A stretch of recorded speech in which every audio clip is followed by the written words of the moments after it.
नमस्कार दर्शकों, दूरदर्शन के निवेश कार्यक्रम में मैं अतुल दुबे आपका स्वागत करता हूं। जैसा कि आयकर भरने का दिन जो है करीब आ गया है, 31 जुलाई आखिरी दिन है जिस दिन हमें अपने आयकर का भर देना चाहिए। इसी चीज़ से संबंधित सारी जानकारियां देने के लिए हमारे साथ स्टूडियो में उपस्थित हुए हैं सीए चार्टर्ड अकाउंटेंट जो पेशे से हैं विवेक जी। विवेक जी, आपका स्वागत है। जी, बहुत बहुत धन्यवाद। और समय पर हमें सही निवेश करने की सलाह देने के लिए हमारे बीच में उपस्थित हुए हैं प्रदीप रावत जी। आपका बहुत बहुत स्वागत है कार्यक्रम में। और दर्शकों, आप हमसे जो है लाइव जुड़ करके अपने प्रश्न पूछ सकते हैं। हमारा टोल फ्री नंबर है 1800-233-0040 और हमारा लैंडलाइन नंबर है 0755-266-0049 जो कि हमारे स्क्रीन पर आपको दिखेगा। आप हमसे सीधे संपर्क कर सकते हैं अपने प्रश्नों का जवाब के लिए। हमारे दर्शकों को उपयुक्त सलाह और जानकारी दी जाएगी हमारे विशेषज्ञ के द्वारा। तो चलिए, सबसे पहले हम प्रदीप रावत जी आपसे जानना चाहेंगे कि हमें बचत क्यों करना चाहिए और एक सामान्य आदमी को अपने मासिक इनकम का कितना प्रतिशत बचत में लगाना चाहिए।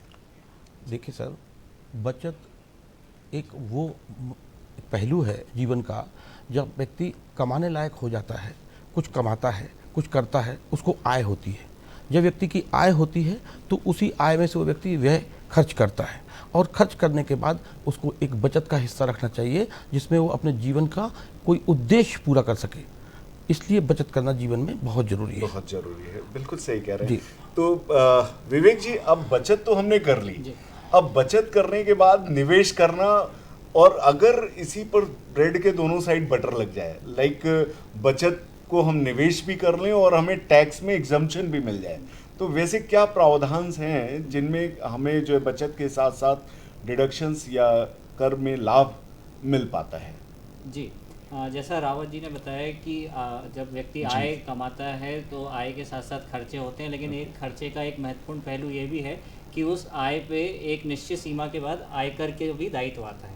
तो आयकर कानून में ऐसे कई प्रावधान हैं जो बचत को भी बढ़ावा देते हैं कि अगर आप बचत करते हैं, निवेश करते हैं, तो उस निवेश का लाभ आपको कम आयकर देकर मिल जाता है। जैसे मान लीजिए, अगर पीपीएफ एक बचत का साधन है जो कि भारत सरकार की योजना है, अगर उसमें निवेश करते हैं और 1.5 लाख तक की सीमा में उसमें निवेश करते हैं उदाहरण के लिए, तो आपको आयकर के धारा 80C के तहत आयकर से छूट मिलती है और आपके आयकर की बचत होती है। तो इस तरीके से ही बहुत से ऐसी बचत के प्रावधान हैं जो आपको आयकर से छूट का लाभ देते हैं। बहुत सही कहा आपने कि दर्शकों, आप ध्यान दीजिएगा कि मैं प्रदीप जी से जो है बचत के टिप्स ले रहा हूं और साथ ही साथ जो है विवेक सर से मैं ये जानने की कोशिश कर रहा हूं कि कहां पर वो बचत हम निवेश करें जिससे हमको कर लाभ मिल सके, यानी हमारा खर्चा कम हो सके और भविष्य में हमें एक आय की प्राप्ति भी हो। तो यानी कहने का मतलब कि हमें दोनों तरफ से लाभ हो रहा है, कर लाभ भी हो रहा है और भविष्य में उस निवेश पर हमें आय भी प्राप्त हो रही है। अब मैं प्रदीप जी आपसे जानना चाहूँगा कि सेविंग्स को बढ़ाने के लिए आप क्या क्या टिप्स दे सकते हैं जिससे लोग अपनी सेविंग अधिक से अधिक कर सकें। देखिए सर, बचत को, सेविंग को बढ़ाने के लिए हमारे पास बहुत सारे इंस्ट्रूमेंट्स हमारे देश में उपलब्ध हैं, जैसे कि इंश्योरेंस, पोस्ट ऑफिस, बैंक के एफडीआर्स। इसको हटने के बाद फिर आप निवेश की बात करते हैं। इन्वेस्टमेंट जो है वो हमको उस तरीके से चयन करना चाहिए जो हमारी महंगाई दर से अधिक का निवेश का रिटर्न दे सके, अधिक निवेश पर रिटर्न दे सके। और बचत को अलग अलग हिस्सों में बांट देना चाहिए। हमको जो टोटल बचत करना चाहिए वो लगभग 5 हिस्सों में बांट देना चाहिए। जैसे कि हमको कुछ बचत एक लंबी अवधि के लिए करना चाहिए, जैसे हम रिटायरमेंट प्लानिंग बोल सकते हैं। हमको बच्चों के भविष्य के लिए बचत करना चाहिए।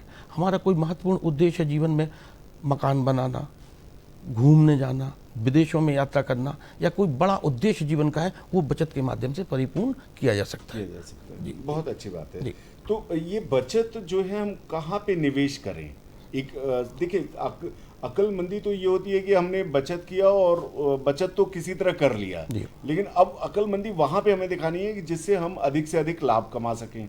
जैसा कि प्रदीप जी ने कहा कि इन्फ्लेशन को डिफीट कर सके, तो अब इन्फ्लेशन को डिफीट करने के लिए अगर हम कहीं पर बचत को इन्वेस्ट करते हैं तो एक समस्या हमारे सामने आकर के खड़ी हो जाती है लॉन्ग वो कैपिटल गेन की। जी। अब कैपिटल गेन कितने प्रकार के हैं और वो कैसे लागू होता है या उस पर जो है क्या क्या प्रावधान हैं, वो हम आपसे जानना चाहेंगे विवेक जी। मैं रावत जी और आपकी दोनों की बातों का जवाब देना चाहूँगा। जैसे रावत जी ने कहा कि लॉन्ग टर्म के लिए हमें निवेश करना चाहिए और हर तरीके के गोल के लिए हमारे पास निवेश करने का एक गोल होना चाहिए। लेकिन ऐसा है कि जो निवेश के अलग अलग साधन हैं तो उन सबके टैक्सेशन की का जो तरीका है वो भी अलग अलग है। मान लीजिए मैं एक उदाहरण के लिए लेता हूँ कि आप म्यूचुअल फंड में निवेश करते हैं और म्यूचुअल फंड में लंबी अवधि के लिए जब आप निवेश करते हैं तो उसका बेनिफिट आपको जब आप 1 साल से अधिक अवधि के लिए आप निवेश करने के बाद उससे पैसा निकालते हैं तो वो उस पर लॉन्ग टर्म कैपिटल गेन की लायबिलिटी आती है, जो कि वर्तमान के अधिनियमों के हिसाब से अगर उस पर आपने 1 लाख रुपए तक का लाभ अगर आपने कमाया है, मान लीजिए आपने 10 लाख रुपए निवेश किए थे और आपने 11 लाख रुपए उससे मिले हैं आपको, तो 1 लाख रुपए तक के लाभ पे आपको कोई कर का दायित्व नहीं है। उससे अधिक अगर कोई कर दायित्व अधिक कोई लाभ मिल रहा है आपको, 1 लाख से अधिक लाभ मिल रहा है तो उस पर 10% की दर से कर दायित्व है। वैसे ही अगर आप 1 साल के भीतर उसको रिडीम करा लेते हैं या स्विच आउट करते हैं उस म्यूचुअल फंड को तो आपको 15% की दर से उस पर कर का दायित्व बनता है, जो कि शॉर्ट टर्म कैपिटल गेन कहलाता है। तो ये तो मैंने एक सिर्फ म्यूचुअल फंड के विषय में आपको बताया, बाकी कैपिटल गेन अलग अलग एसेट क्लास के लिए अलग अलग तरीके से लगता है। जानकारी लेंगे। अब यहाँ पर जो है आपने जैसे कहा कि 12 महीने से अधिक पर हम विड्रॉ करते हैं तो वहाँ पे लॉन्ग टर्म कैपिटल गेन आ जाता है, तो क्या इक्विटी और डेट का भी कोई प्रावधान है इसमें? जी बिल्कुल, म्यूचुअल फंड में। जी बहुत अच्छा आपने प्रश्न पूछा। जो इक्विटी म्यूचुअल फंड है या इक्विटी शेयर्स हैं, अगर उनमें निवेश किया है तो आपका लॉन्ग टर्म कैपिटल गेन की जो अवधि होगी वो 1 साल की मानी जाएगी। मतलब 1 साल से अधिक आपने होल्ड किया और 1 साल के बाद आपने उसे रिडीम किया या सेल किया या स्विच आउट किया तो वह लॉन्ग टर्म कहलाएगा। अगर आपने डेब्ट फंड में निवेश किया है और डेब्ट फंड में निवेश करने पे अब जो अवधि है वो 3 साल की अवधि मानी जाएगी। 3 साल की अवधि के बाद अगर आप उसको रिडीम कराते हैं तो वह लॉन्ग टर्म कहलाएगा और 3 साल से कम में डेब्ट फंड को आप रिडीम करा लेते हैं तो वह शॉर्ट टर्म कहलाएगा। और इसमें टैक्स की दर का भी अलग अलग प्रावधान है। डेब्ट फंड में आप अगर लॉन्ग टर्म में निवेश करते हैं, 3 साल के बाद उसको रिडीम कराते हैं तो उस पर इंडेक्सेशन का लाभ मिलते हुए 20% की दर से कर लगेगा। और शॉर्ट टर्म जो उस पर अगर आपको फ़ायदा हुआ है, लाभ हुआ है, तो शॉर्ट टर्म डेब्ट फंड का जो फ़ायदा है वो आपके इनकम में जुड़ेगा और वो नॉर्मल स्लैब के हिसाब से टैक्सेबल होगा। लेकिन यहाँ मैं आपको एक चीज़ और कहना चाहूँगा कि वर्तमान बजट में जो डेट फंड है उसको एफडी के बराबर लाके खड़ा कर दिया गया है कि अब उसमें आप जब भी निवेश करेंगे तो उसका जो भी उसका बेनिफिट होगा वो सीधे आपकी आय में जुड़ेगा। ये जो मैं आपको लॉन्ग टर्म और शॉर्ट टर्म का जो डेफिनेशन बता रहा था डेब्ट फंड का, ये पुराने निवेश जो आपने 1 अप्रैल 23 के पहले कर लिए हैं उस पर ये लागू होगा। तो दर्शकों ये ध्यान रखिएगा कि ये इंडेक्सेशन का बेनिफिट अब आने वाले समय में नहीं मिलेगा, नहीं मिलेगा। तो अपने जब भी निवेश अपन करें तो इस बात की सावधानी रखें कि हमें कहाँ पर निवेश करना है जिससे हम अपनी इनकम तो बढ़ाएं, साथ में अपने कर दायित्व का भी हम ध्यान में रखें। जी, हमसे एक दर्शक जुड़ चुके हैं, विपिन जी सागर से। विपिन जी नमस्कार, अपना प्रश्न पूछिए। जी सर नमस्कार, मैं विपिन सागर से बात कर रहा हूँ। सर मेरा सवाल ये था कि जैसे हम लोग निवेश करना चाहते हैं तो मतलब कोई ऐसी चीज बताएं जिसमें अच्छा प्रॉफिट मिले या फिर कोई जैसे बैंकिंग वगैरह है या फिर ट्रैक्टर है तो जिसमें ब्याज अच्छा मिले, कोई ऐसी स्कीम जिसमें मान लीजिए कि कोई प्रॉपर्टी है या फिर कोई मकान है, लोग बैठ के उसमें जमा करते हैं और हर महीने ब्याज में ही काम चलाते हैं, तो कुछ स्कीम बता सकते हैं? जी, आपका उद्देश्य बिल्कुल क्लियर होना चाहिए कि हमसे संपर्क टूट गया है। इनका कहना है कि कोई भी एसेट हो जहां पे हम निवेश करें और हमें अधिक से अधिक आय प्राप्त हो, एक रेगुलर इनकम प्राप्त हो। तो प्रदीप जी ये प्रश्न का जवाब हम आपसे चाहेंगे। देखिए सर, निवेश उन्होंने कहा तो उन्होंने कहा कि जो हमारे मकान वगैरह का ब्याज वगैरह भी पूरा दे सके, जो हाउस लोन एट प्रेजेंट 9.5 और 9.5% के आसपास का रेट ब्याज दर चल रहा है। ऐसे इक्विटी फंड्स और डाइवर्सिफाइड इक्विटी फंड्स हैं जहां पर हमें औसतन रिटर्न 15 से 12% के बीच में मिलता रहा है। ये अगर उसमें ये निवेश करेंगे और उसके द्वारा ये अपने 1 साल बाद विड्रॉल करके अपना जो EMI देना चाहते हैं ब्याज की हाउस लोन वाली, वो दे तो सकते वो हैं। एक इनकम जो है इनकम प्राप्त जनरेट कर सके हैं। तो मैं समझता हूँ विपिन जी, आपके प्रश्न का आपको जवाब मिल चुका होगा कि अगर आप किसी भी ऐसे इक्विटी ओरिएंटेड फंड में निवेश कर दें या बैलेंस एडवांटेज फंड, हाँ, जहाँ जी। पर जो है रिस्क थोड़ा सा कम रहता है, लेकिन आपको 12-15% का जो है एक बीच में 12 से 15% के बीच में रिटर्न रिटर्न जाएगा। और आप जो है वहां से SWP कहना चाह रहे हैं, SWP भी कह सकते हैं, SWP के बिल्कुल, तहत जो है बिल्कुल। पैसा निकालें और एक रेगुलर आय के रूप में वहां से इनकम प्राप्त कर सकते हैं। लेकिन यहाँ पर एक प्रश्न आता है विवेक जी, मैं आपसे इसके बारे में विस्तार से और जानना चाहूंगा कि जो SWP वगैरह अपन निकालते हैं उस पे टैक्स लायबिलिटीज का क्या प्रयोजन है और वो किस प्रकार से हमारी इनकम में जुड़ेगी? जी देखिए, ऐसा है, जो म्यूचुअल फंड से जो SWP है, जो सिस्टमेटिक विड्रॉल प्लान, उसमें जब जब आपका पैसा निकलेगा तो हर एक विड्रॉल की अवधि का निर्धारण किया जाएगा कि ये जो ओरिजिनल इन्वेस्टमेंट जो जिस तारीख में किया था और आपने हर महीने जब जब विड्रॉल किया है तो उस अवधि के हिसाब से उसका शॉर्ट टर्म या लॉन्ग टर्म का निर्धारण होगा। और जैसा मैंने कार्यक्रम के शुरुआत में बताया था कि जो लॉन्ग टर्म और शॉर्ट टर्म पे जो टैक्स की दर है वो उस अवधि के हिसाब से उसके गेन का कैलकुलेशन होने के बाद उस पर उस तरीके का टैक्सेशन होगा जी। अच्छा, यहाँ पर जो है शॉर्ट टर्म में उसको 1 लाख रुपए का बेनिफिट तो नहीं मिलेगा? नहीं। अब वो 1 साल 12 महीने के बाद अगर वो SWP जितने जाएंगे उस पर जो है उसको 1 लाख का बेनिफिट मिल पाएगा। उसको इस तरीके से प्लान कर सकते हैं कि हम इन्वेस्ट करने के 1 साल साल बाद ही SWP स्टार्ट करें। स्मार्टली अगर जी। टैक्स प्लानिंग की बात हो रही है तो यहाँ पर आप जो है SWP अपना 1 साल बाद ही स्टार्ट करें तो शायद ज्यादा बेनिफिशियल होगा आपके लिए। बिल्कुल सही बात है। कैपिटल गेन बिल्कुल सही, ये जो लगता है हमारे ऊपर, इसमें आय पर जैसे किसी फ्लैट, मकान, प्रॉपर्टी बेचने पर भी कैपिटल गेन की गणना होती है। जी बिल्कुल। देखिए, तो वो किस प्रकार से हम करते हैं? जी, आयकर प्रावधान में जो कैपिटल गेन जो है वो कैपिटल एसेट पे लगता है। कैपिटल एसेट को जो डिफाइन किया है उसमें आपके मकान, भूमि, कृषि भूमि, ज्वेलरी, आपके म्यूचुअल फंड, इस तरीके की सभी संपत्तियां जो हैं वो कैपिटल एसेट के दायरे में आती है। उसकी डेफिनेशन काफ़ी वाइड है, कार्यक्रम का समय चूँकि सीमित है इसलिए बहुत ज़्यादा उस पर मैं कह नहीं पाऊँगा, लेकिन आम भाषा में कहूँ तो जो आपके निवेश जहाँ पे भी आपने कर रखा है वो कैपिटल एसेट्स हैं मेनली। तो जो भूमि है, भवन है, फ्लैट है, बिल्डिंग है, इसके कैपिटल गेन के कैलकुलेशन के लिए वर्तमान के प्रावधान के हिसाब से अगर आपने कंस्ट्रक्शन करने के बाद या फ्लैट या बिल्डिंग खरीदने के बाद उसको 2 साल की अवधि के बाद आप उसको सेल आउट करते हैं या बेचते हैं तो वह लॉन्ग टर्म कैपिटल गेन कहलाएगा। उस पर अगर कोई फ़ायदा हो रहा है तो वो लॉन्ग टर्म कैपिटल गेन के दायरे में आएगा। और अगर 2 साल से कम अवधि में रख के होल्ड करके आप उसको सेल आउट वो करते हैं तो वो शॉर्ट टर्म कैपिटल गेन कहलाएगा। लॉन्ग टर्म कैपिटल गेन पे आपको जो कर देना होगा वह 20% की दर से कर लगेगा और उसमें इंडेक्सेशन का फ़ायदा मिलेगा। इंडेक्सेशन जो है कि मान लीजिए आपने जब मकान ख़रीदा था और वो मान लीजिए कि सन 2010 में ख़रीदा था और 10 लाख रुपए में ख़रीदा था, तो आज आप 2023 में जब उसे बेच रहे हैं तो आयकर के अधिनियम के तहत कुछ इंडेक्सेशन दिए हैं जो कि इन्फ्लेशन के हिसाब से हर साल सरकार उसे जारी करती है। तो वो 10 लाख की कॉस्ट को इंडेक्स करके मान लीजिए वो कैलकुलेट करके 15 लाख हो जाती है और 2023 में आपने 20 लाख में अपने फ्लैट को बेचा तो जो 20 लाख में से 15 लाख को माइनस करके 5 लाख का जो आपका प्रॉफिट हुआ है उस पर 20% की दर से आपका कर का दायित्व बनेगा।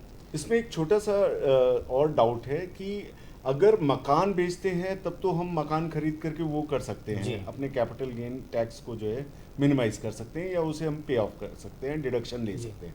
लेकिन अगर हम प्लॉट खरीद करके बेचते हैं तो वहाँ पर क्या प्रावधान है? जी देखिए, ऐसा है, आयकर में इस तरीके के प्रावधान दिए हैं कि आप अगर अपनी एक संपत्ति बेच रहे हैं तो आपको कुछ नई संपत्ति लेने पर जो आपको लाभ हुआ है पुरानी संपत्ति बेचने पे उस पे जो कर दायित्व आ रहा है उसकी छूट मिल सकती है। जैसा आपका प्रश्न है कि प्लॉट बेचने पे क्या प्रावधान है, तो देखिए अगर प्लॉट या आप और कोई एसेट बेचते हैं, प्लॉट बेचते हैं, ज्वेलरी बेचते हैं या अर्बन एग्रीकल्चर लैंड बेचते हैं, उस पे जो आपको फ़ायदा हुआ है उस पे टैक्स की लाइबिलिटी बचाने के लिए आप मकान में निवेश कर सकते हैं। लेकिन उसकी शर्त यह है कि जिस दिन आपने वो प्रॉपर्टी बेची थी उस दिन आपके पास एक से ज़्यादा हाउस प्रॉपर्टी ऑलरेडी नहीं होना चाहिए। अगर मान लीजिए आपके पास 2 हाउस प्रॉपर्टी पहले से ही है तो आपको तीसरी हाउस प्रॉपर्टी खरीदने पर उसके कर का लाभ, उसमें निवेश करने पर कर का लाभ आपको नहीं मिलेगा।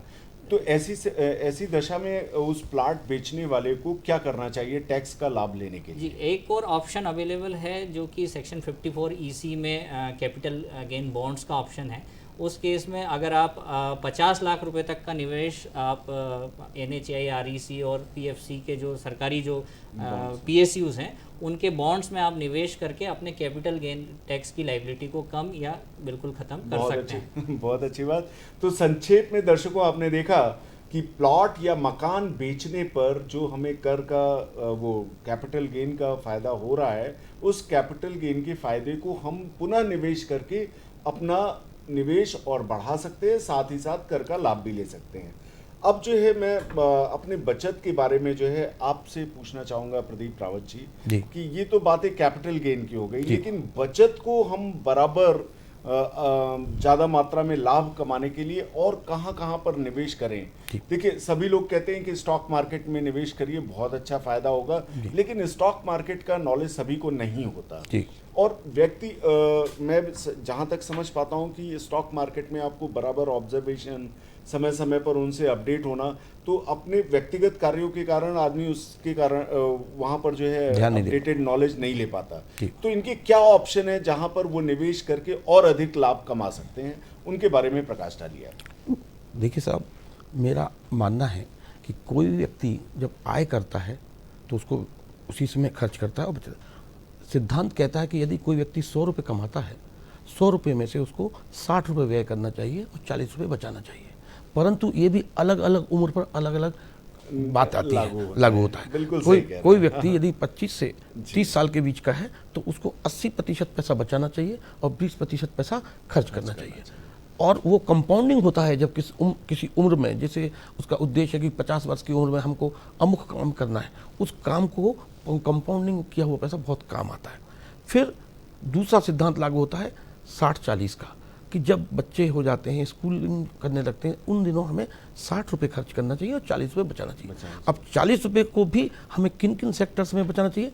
सबसे पहले लगातार आय की व्यवस्था करना चाहिए। लगातार आय का मैं आपको विवरण दे दूं, जब व्यक्ति के जीवन में एक आय है तो व्यय है तो बचत है, और एक क्रम बराबर चलता रहता है तो इसमें कोई व्यवधान नहीं आते जो उनकी आय पर निर्भर है। परंतु रोड एक्सीडेंट, ट्रेन एक्सीडेंट, कोई ऐसे व्यवधान भी आते हैं जिसके कारण वो आय बंद हो जाती है, वो आय बंद होती है और बचत किया हुआ पैसा एकदम से खर्च भी हो जाता है। तो जिसको कहा गया है कि लगातार आय की व्यवस्था, उसको प्रॉपर प्लान करना चाहिए। उसको करने के लिए आपकी जो आय है, मासिक आय, उसका 200 गुना हमको कोई प्रोटेक्शन देना चाहिए। जैसे जीवन बीमा ले लेना चाहिए कि हमको उतना गुना जीवन बीमा रख लिया और उसके बाद बाकी टर्म प्लान किसी भी प्रकार का हो 200 गुना होना चाहिए जो आपकी मासिक आय है या वार्षिक आय का 18 to 17 टाइम्स। और यह समय समय पर बदलता रहता है। जैसे CRR हमारे कैसे रेट्स कम होते हैं तो चेंज हो जाता है। तो आज के हालात में 200 गुना हमें मासिक आय का एक प्रोटेक्शन कर लेना चाहिए लगातार आय के लिए। फिर उसका राशि होना चाहिए 10%। अब जो रिमेनिंग अमाउंट 30% बचता है उसके लिए हमें म्यूचुअल फंड्स हैं, FDs हैं, हमारे लिक्विड फंड्स हैं और हमारे रियल इस्टेट है, गोल्ड है, PPF है।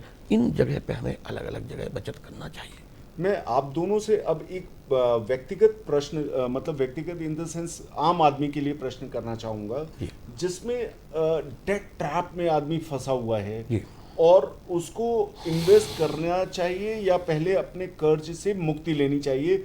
मैं बचत और निवेश के पॉइंट ऑफ व्यू से आपसे जानना चाहूँगा और सेम प्रश्न विवेक जी आपसे भी जानना चाहूँगा कि टैक्सेशन पॉइंट ऑफ व्यू से उसको क्या बेनिफिशियल होगा कि अगर वो व्यक्ति कर्ज में फंसा हुआ है तो उसको निवेश करना चाहिए या पहले कर्ज से मुक्त होना चाहिए? सर, इस मामले में मेरा कहना है, यदि व्यक्ति ने कोई कर्ज लिया है, लोन लिया है, उस लोन की जो EMI या जो इंटरेस्ट आ रहा है उसका जो प्रतिशत है और उनका जो निवेश का, जहां उन्होंने निवेश किया है, उस निवेश का प्रतिशत यदि अधिक है जी जी कर के प्रतिशत से, तो जी। उसको पहले निवेश करना चाहिए। निवेश से जो लाभ कमाया उससे घटाकर उसको कर चुकाना चाहिए और निवेश लगातार उसको आय आगे बढ़ाता रहना रहेगा और वो कर्ज धीमे धीमे समाप्त हो जाएगा। जी। और उसमें जो टैक्सेशन वाली बात है तो वो हमारे विवेक सर अच्छे से बताएंगे, उनका सब्जेक्ट है। जी, लेकिन अतुल जी, आपने प्रश्न किया कि जो व्यक्ति डेब्ट ट्रैप में फंसा हुआ है, हाँ, तो अगर वो ट्रैप में है तो इसका मतलब उसने निवेश नहीं किया है, यानी निवेश उसको निवेश पे उतना रिटर्न नहीं मिल रहा है कि वो अपने कर के इंटरेस्ट से ज़्यादा कर पे जो जो लोन पे जो ब्याज EMI आ रही है। तो अगर मान लीजिए व्यक्ति अभी उसका लोन के ट्रैप में फंसा हुआ है, तो मेरा तो ये मानना है कि उसे पहले लोन लाइबिलिटी को अपनी कैसे भी करके लोन लाइबिलिटी को मिनिमाइज़ करना चाहिए। जहाँ तक कर का प्रावधान है कि भाई अगर हाँ हाउसिंग लोन है और अगर वो अट्रैक्टिव रेट पे लिया हुआ है, मान लीजिए 6 या 7% पे, जो अभी कुछ समय पहले तक चल रही थी 7% तक की रेट थी, अगर वो हाउसिंग लोन लिया हुआ है तो उसका चूँकि लंबे समय तक वो टैक्स बेनिफिट भी ले सकता है और उसी पैसे को वो दूसरी जगह निवेश करके अधिक लाभ कमा सकता है। तो फिर वो जो लोन है उसे कंटिन्यू रख सकता है। दर्शकों, इस बात पर गौर करिएगा कि हमारे दोनों दर्शकों के दोनों एक्सपर्ट्स के विचार जो हैं वो एक जैसे ही हैं। उनका कहना है कि अगर लोन पे हमें कम ब्याज देना पड़ रहा है और निवेश पे हमें अधिक लाभ मिल रहा है तो हमें निवेश के साथ साथ लोन को पे करना चाहिए। ऐसा नहीं कि हम पहले लोन पे करेंगे फिर हम निवेश करेंगे, ये सोच से हमें निकलना चाहिए और हमें निवेशित होना चाहिए। लेकिन अगर हमें टैक्स बेनिफिट भी मिल रहा है और लोन की EMI भी कम है, तब तो ज़रूर हमें लोन लेना चाहिए और निवेश करना चाहिए। ये बहुत ही पते की बात है, इसे आप लोग नोट करें और अपने विशेषज्ञ से, जो भी आपके सलाहकार हैं, उनसे जो है इनके बारे में विस्तार से समझें और इसके अकॉर्डिंगली ही डिसीजन लें। अब चलते चलते हम आपसे जानना चाहेंगे विवेक सर कि आप हमारे दर्शकों को इस वर्ष कर भरने के लिए या कर प्लानिंग के लिए क्या क्या सावधानियां बरतने की सलाह देंगे? जी, सबसे पहले तो मैं कहना चाहूँगा कि टैक्स प्लानिंग के लिए आप आखिरी महीनों का इंतज़ार ना करें कि आप फरवरी मार्च में जाके सोचें कि अब मुझे टैक्स बचाना है तो मैं क्या करूँ। देखिए, टैक्स प्लानिंग को आप अपने ईयरली या मंथली एक प्लानिंग का हिस्सा बनाइए और छोटे छोटे निवेश करके और छोटी छोटी बचत करके भी आप आपकी टैक्स प्लानिंग भी कर सकते हैं और आपको उस निवेश और बचत का लाभ भी मिलेगा। तो आप, मेरा संदेश यही है कि आप आखिरी समय का वेट ना करें, जो प्लानिंग है वो वर्ष के शुरू से ही उसको प्रारंभ प्लान करें और टैक्स को समय से भरें जिससे आपके ऊपर फाइन ना लगे। Very good. प्रदीप जी, हम आपसे जानना चाहेंगे संक्षिप्त में कि निवेश के बारे में आप हमारे दर्शकों को बचत और निवेश के बारे में क्या सलाह देंगे? मेरी एक ही सलाह है जो बहुत ही महत्वपूर्ण है और प्रत्येक व्यक्ति के लिए जिसके पास आय है। यदि व्यक्ति को बहुत जल्दी उम्र में निवेश कर देना चाहिए, प्रारंभ करना चाहिए और जितनी जल्दी हो सके और लंबी अवधि के लिए करना चाहिए, लगातार करना चाहिए, उद्देश्यपूर्ण करना चाहिए, वेरी गुड, नॉन स्टॉप करना चाहिए, बीच में ब्रेक नहीं होना चाहिए। सभी के प्रावधान करके किसी विशेषज्ञ से समझ कर लगातार आय का अरेंजमेंट, स्वास्थ्य के लिए भी अरेंजमेंट और कुछ उद्देश्यपूर्ण अरेंजमेंट बच्चों की पढ़ाई लिखाई के लिए या रिटायरमेंट के लिए, ऐसी उद्देश्यपूर्ण योजना के तहत हमको अपना बचत और निवेश प्लान करना चाहिए। जी जी जी सर, आपका बहुत बहुत धन्यवाद। आप दोनों हमारे स्टूडियो में पधारे, हमारे दर्शकों को ढेर सारी जानकारी दी। अगले फिर हम आपको बुलाएंगे। थैंक यू सो मच जी। तो दर्शकों, इस प्रकार से आपने देखा कि निवेश जितना इम्पोर्टेंट है उतना ही टैक्स बेनिफिट लेना, कर बचत करना और साथ ही साथ अपने निवेश को और भी लाभान्वित करना, ये हमारे जीवन का उद्देश्य है। और हमारे लाइफ में अगर हम देखें फाइनेंशियल सिक्योरिटी के लिए ये बहुत ही इम्पोर्टेंट स्टेप्स हमारे विशेषज्ञ ने आपको बताए और इनको विस्तार से जानने के लिए आप अपने विशेषज्ञों से राय लेकर के निवेश करें। अगले सप्ताह हम फिर मिलेंगे नए टॉपिक पर, इसी चर्चा को हम आगे बढ़ाएंगे। धन्यवाद।